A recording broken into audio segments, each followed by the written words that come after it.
Hello and welcome to Delta College Impact. I'm Roger Waller, your host for today's program. And on today's show, we're going to talk about a hidden pleasure and a hidden treasure here at Delta College, and that's the Clever Planetarium. I'm joined on today's program by two special guests. On my left, you have Tim Cox, who we're going to call Director of the Planetarium, among Tim's many duties here at Delta College. And to Tim's left is Paul Needhammer, who's the Planetarium Technician. And a lot of you have probably visited the planetarium, and today we're going to give you a little behind-the-scenes look and learn a little bit more about the Clever Planetarium. And Tim, I'm going to start with you because the planetarium is one of your fun jobs here at Delta College, and you get to work with the stars, so to speak, here at Delta. Now, let's talk a little bit about the Clever Planetarium. How was it named? Who was it named for? And when did it start? And all those sort of good things. Well, the Clever Planetarium came to be part of the first building at San Joaquin Delta College in 1973. It was part of the Cunningham Center, which was our science building. When we relocated from our old campus at the University of Pacific, the lower part of UOP, Cunningham Center was built, the Planetarium was created, and primarily of the interest of George Clever, a Tracy area rancher, who was fascinated with astronomy, had his degree from MIT, and his wife was the first woman graduate of Caltech. So they were very science-oriented, and George felt strongly that the college should have a planetarium, and astronomy should be one of its major course programs. And I know one of the great things, those of you who've been there have seen the stars on the wall, and there's a person who brings those stars to you, and that's our planetarium tech. And Paul, I want to, certainly thank you for all the viewers that you get to put the stars up on the ceiling for us. But well, Paul, you might talk a little bit about your background, because I know you haven't always been in the planetarium business. What did you do before joining Delta? Actually, I spent 26 years as a U.S. Park Ranger in and around Sequoia National Park. As we were talking earlier before the program, it brought up some memories. And being a old guy, I can remember the first Sputnik, and I can remember the binoculars were so bent that my dad cut them in half and gave my brother, who's a couple years younger than I am, and myself a pair of those binoculars to watch Sputnik. Well, I was interested in astronomy early, but one thing leads to the next, and I was away from it until near the end of my park ranger career. And one of my subordinates asked if he could invite one of the campfire programs, invite a local, this was in Tulare County, local astronomy club up to show it. Well, you know how that goes with a fish, that is kind of hooked like that? Well, I was hooked, and I wanted a telescope. And there's a local supplier here in town, in Stockton, who had telescopes for sale, and I bought one, and there was this flyer. And it was to the Stockton Astronomical Society, which is also based here at the school. And that was my first experience with the Clever Planetarium. And one thing led to the next, and I had a planetarium. I got to tell you about this planetarium. It's this little plastic ball about this big, and it puts stars all over your ceiling and what have you. I never knew what that was going to lead to. That's right, and now you're doing the shows. And speaking of those sorts of gifts, on the second half of today's show, we're going to talk a little bit about the Astro Shop at the Clever Planetarium. But Tim, let's get back to the planetarium. And I know one of the great things that Paul does is to do shows for kids. And in a year, about how many children and how many spectators come into Clever Planetarium?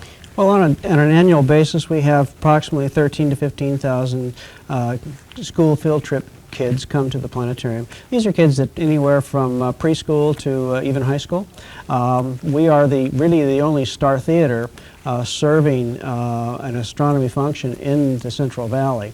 There is a new star theater down in Fresno, but beyond that, we're really the only show in the Central Valley. Visitors on our weekend shows number anywhere from 3,000 to 4,000. We try to accommodate different interests with our programming, from the death of dinosaurs to finding meteors and all kinds of different topics are covered throughout our programs each year. So it gives us an opportunity to explore things that maybe don't always have a connection to each other, but somehow or another through the stars we can make those connections. Oh, absolutely. And I think what we're going to do now is we've talked a little overview of the planetarium. We're now going to take you on a tour of the planetarium and get you inside Clever Planetarium. And Tim, as we start to talk about Clever, a lot of people are familiar with the campus, and we're located right adjacent to the Cunningham building. But the planetarium, and let's talk about it, has some of the nicest seats in the area. That's right. We, for many years, the planetarium was constructed originally on a concentric circle design. And in order to watch the stars, you would have to bend your neck back. And we always joked that you could always tell who'd been to the planetarium at the mall because they were walking kind of funny down the mall. About 7 years ago, we were able to redesign the planetarium and bring in new chairs. Now this is your key to success, Herman the star projector. And let's talk a little bit about Herman. Well, Herman is a Spitz 512 star projection system. It was number 3 built by Spitz in the United States, and is able to reproduce the night sky from any point on Earth. Is 25,000 years in history, or even 25,000 years in advance. By programming its axes, we can recreate the star fields at Christmas or at Easter or any other time of the year. Now the hemispheric projection system, what's that relate to? Well, that's a new program that we have had for about 10 years. The hemispheric projection system allows us to show a 35 millimeter movie on the dome of the theater. I can best describe it this way. We ran the Voyager program, and you actually experience a 35 millimeter projection system show by watching a 33-foot screen, and you're about 12 to 15 away from the image. So when you watch, it's not a matter of moving your eyes. You have to literally watch with your entire body. And it's a completely different format for viewing. Yeah, instead of just surround sound, it's surround image. It's surround image, as well as surround sound. Yeah. One of the interesting things that I noticed is when you have such an image that is encompassing your vision, it's more than just a visual sort of thing. It also it's a motion sort of thing. We're so used to things that are moving, being speed, that we feel like we're moving, and it's quite an experience. Well, I have to say that as we looked at that control panel, Paul, it also was a lot of fun for you to learn all those switches. It looked like you were in a control room at NASA. Well, you know, actually, I was wondering if it was a space shuttle, and I was just a misplaced person. Now, one of the things, Tim, we have to point out is that you don't have to worry about cloud cover at the Clever Planetarium. Now, you call it a star theater, and I guess there's probably a reason for that. Well, we can project the stars on the dome of the planetarium. It's really interesting. We've had people comment, well, how did you roll the ceiling back? We are in the first floor of a 4th-story building, and it's so lifelike. Looking at the stars on the dome of the planetarium that you sometimes think that the ceiling has been rolled back. But cloud cover is not an issue, or fog, as we've had these past few days, because we can reproduce those summer stars or winter stars or spring stars anytime we want.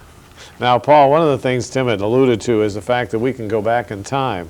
And in your shows, how far back do you actually go? We normally, it depends on the program. There was a program given to visitors within the last several days that was based on the Star of Bethlehem. So they went back 2,000 years. Look, the Earth is kind of like a gyroscope. It's moving like this. It's called precession. And this is always changing. If I remember right, it's 22,000 years for a full circle. So what is north now, when I say north, pointing more or less towards the North Star, Polaris, is not the same place it was 2,000 years ago. So that can be corrected, and you can backdate the path of the planets. Usually, of course, we're talking two different types of programs. So what programs that are occurring mostly during the daytime for classes, generally we're talking about constellations and things that are current in the night sky.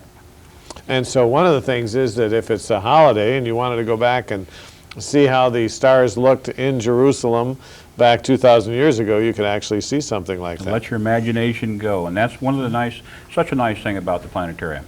And another thing that Tim hadn't mentioned, we talk about the fog and the clouds. How many people are able to take a trip to Australia to see the stars? The planetarium can do that. It allows us to see what we cannot see this far north. And I guess that's really one of the fun things is, Tim, it would be fun if I could have like my birthday party there and go back to my birth date and look at the stars and just to see that up on the wall, just how my parents might have seen it when I was that little twinkle in their eye probably. Can people actually do that? Yes, we can. In fact, we have a number of birthday parties scheduled this year. And it's great for young children, and I suppose we could put you in that category, and but for anybody. And it's available for birthday parties or business conferences.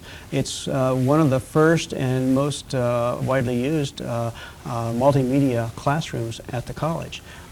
We have all the digital technology that's available that anybody would want for a business conference or our presentation programs, and so we're available to provide those kinds of services. Well, you know, that's kind of fun to hear, and one of the things that we'd already planned on is get your pencils and paper ready if you'd like to reserve the planetarium. At the end of today's program, we're going to have Tim's address and phone number and how to get in touch with the planetarium so that you could do that reservation of the planetarium for a special party or get-together. Now, one of the other things, Paul, I guess that as you start to think about all those little kids coming in, what sort of questions do they ask? Do they give you a lot of stumpers? Yes, not so many of the stumpers, but the first question always is, how'd you make us move? The second question is, what made the stars, and what's that thing standing up over here? And they're very interested in the Spitz projector, and the experience because of the equilibrium, the motion, and all that. A lot of them really think they've moved. Well, that's the key, is that you're in there and you can start us at twilight and lead us to the darkest time of the night to give us the brightest stars, which really makes the Clever Planetarium a lot of fun. Well, what we're going to do is we're going to take a little pause for a public service message, and we're going to be right back after a few minutes of a few seconds of commercials and public service messages to talk more about the Clever Planetarium. So stay tuned, we'll be right back.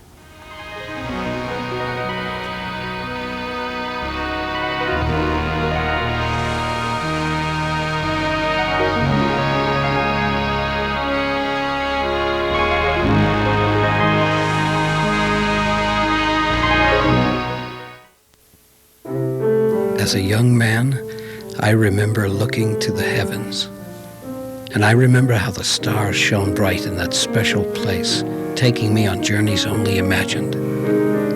I remember.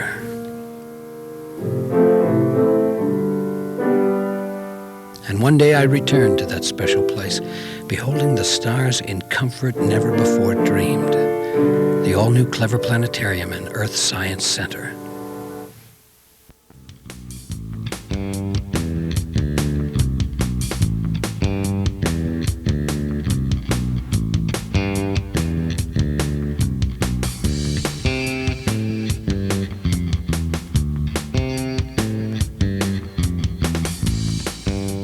Hello and welcome back to Delta College Impact. I'm Roger Waller, your host for today's program.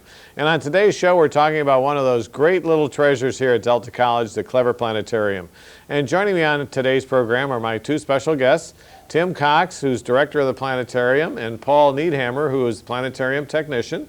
And gentlemen, on the first half of the program, we talked a little bit about some of the technical details. And I know, Tim, one of the big challenges is the upkeep and keeping everything going, and it costs a lot for doing these things.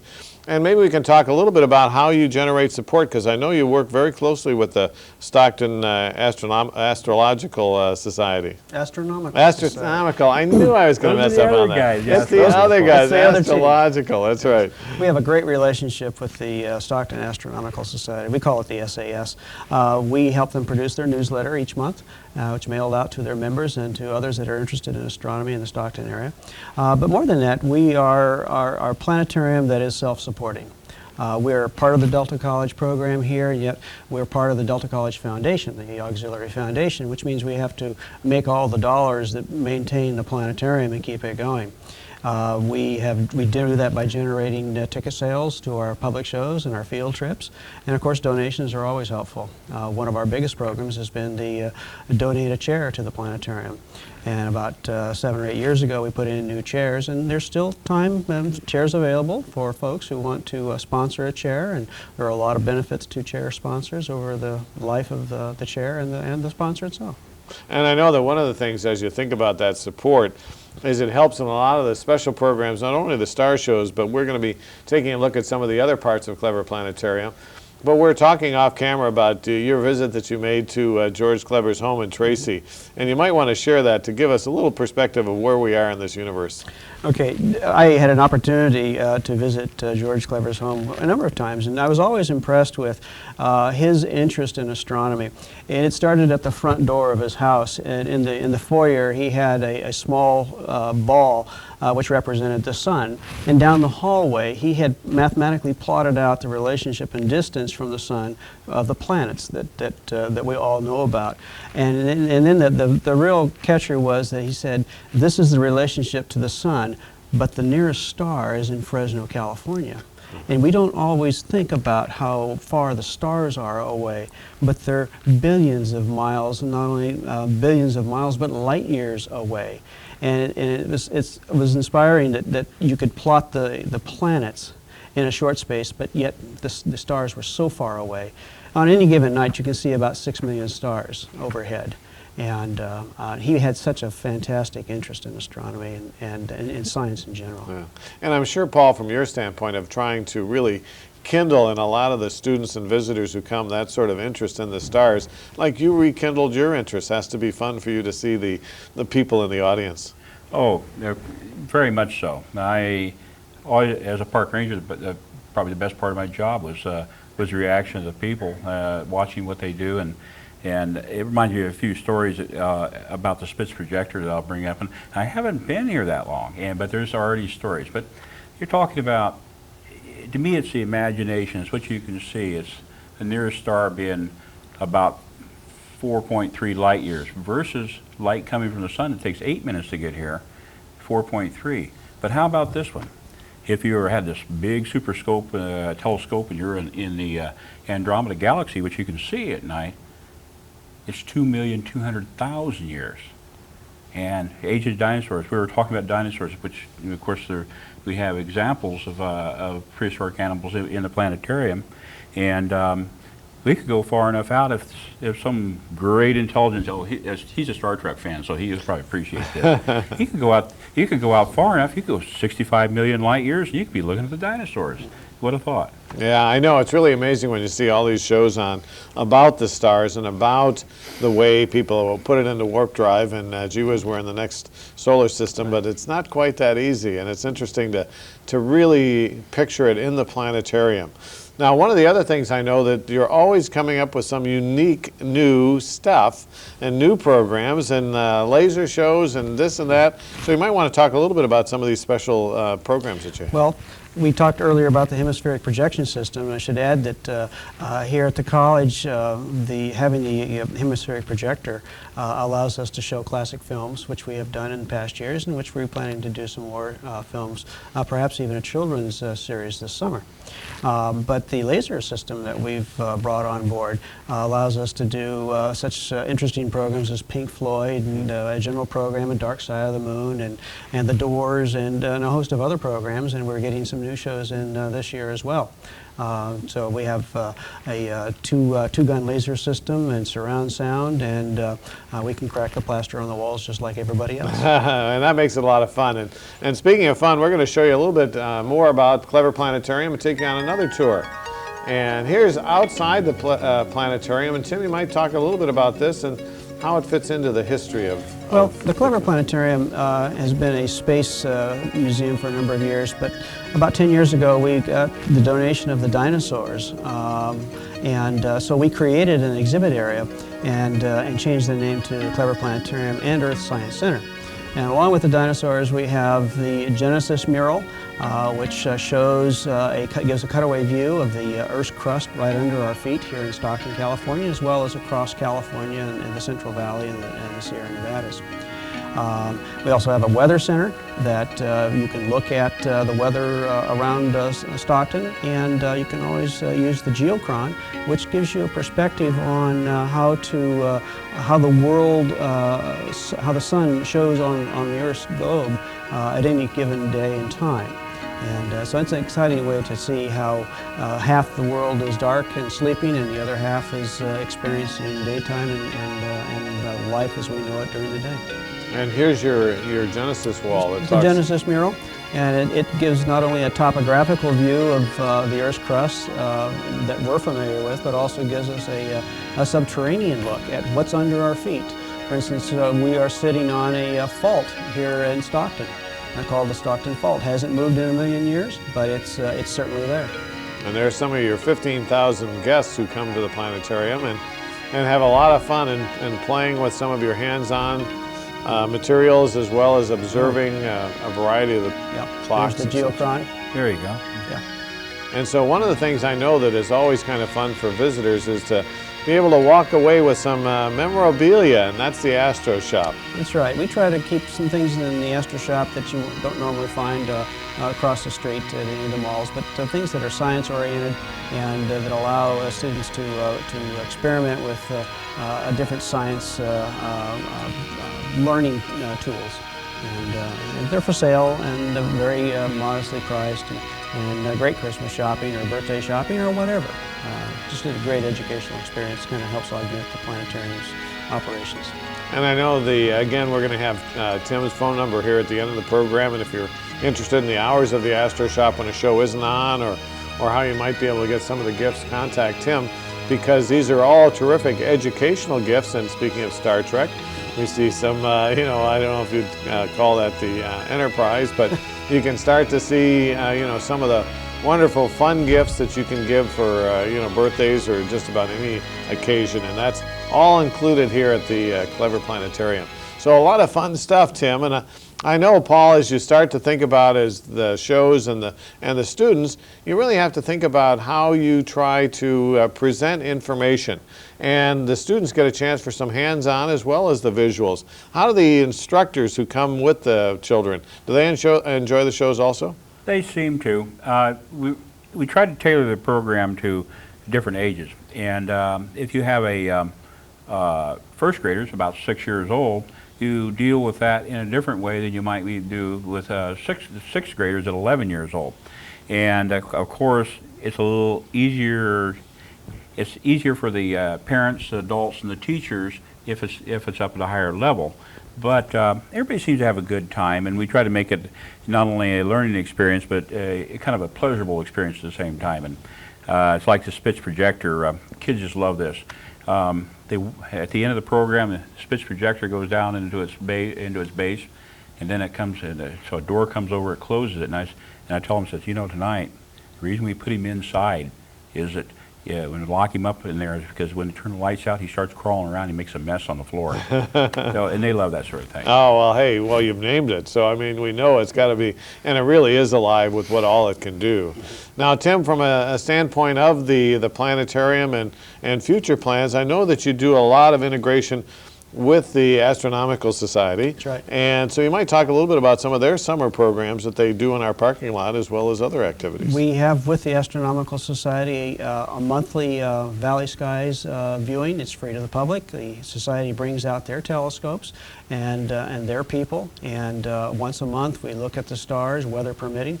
And it's always a different set of stars each time. Of course, the moon is always if someone always wants to see the green cheese, and in California that's really important. But the Astronomical Society does a wonderful job with not only doing our star parties, but then they're also available to do star parties at local schools. And so they're very active in the community. Yeah, and I have to give them a lot of credit that they've done a lot of things, not only with the planetarium, but out in the community, and they are a wonderful group of people that come onto our campus. Now, some of the other things as you think about it is the integration with our astronomy programs, and I know that that's also a part of Clever Planetarium, is integrating it with our academic programs, and you might talk a little bit about that. Well, on 3 days a week we have our college classes taught by Dr. Lincoln Lee. and Rick Milbrick, and they are very knowledgeable people, and they're teaching college-level astronomy. And then 2 days a week we do the school field trips. So we hit both sides of the broad band of education, basically from K-12 through college and university courses.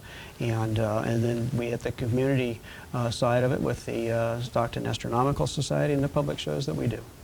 Now, when we talk about some of the public shows in the evening, how long do the shows normally last, Paul? It depends on what the program is, but we're usually talking an hour to an hour and 15 minutes. But occasionally we might show a movie, and as a primary thing, if the movie's going to last an hour and a half, then there's going to be another half hour or so of discussion and questions and just an opportunity to get together and have a good time with it. And so, Tim, from the standpoint of people talking about special programs, they could actually, talk about a film, and you could see if you could arrange it and project it up on the ceiling. Absolutely. We're always open to what groups in town would like to see, and again, the concept here of the hemispheric projection system is that the college is the only one of the universities that has this kind of equipment that is doing classic films or space films or science films. When you talk about people giving input, whenever we do a public show, it's always interesting that when you turn the lights off, and people are asking more bold questions than they would normally ask in everyday conversation. So it's really an opportunity, and we try to tailor our programs to people who want to ask questions. We always have that opportunity. Well, speaking of questions, let's give you an answer to a question is, how do you find out more information about the Clever Planetarium? You call Dr. Tim Cox here at Delta College, and our address is 5151 Pacific Avenue here in Stockton, zip code 95207, and get that personal touch by calling him at area code 209-954-5051 and ask for information about Clever Planetarium. And I really want to thank my guests for joining us and teaching us a little bit more about Clever Planetarium. And I hope you've learned a lot and returned to Clever Planetarium, because a lot of you probably visited when you were a child in school. Well, come on back and learn a lot more about the stars. Thanks for watching Delta College Impact, and we hope to see you at a future program. Bye-bye.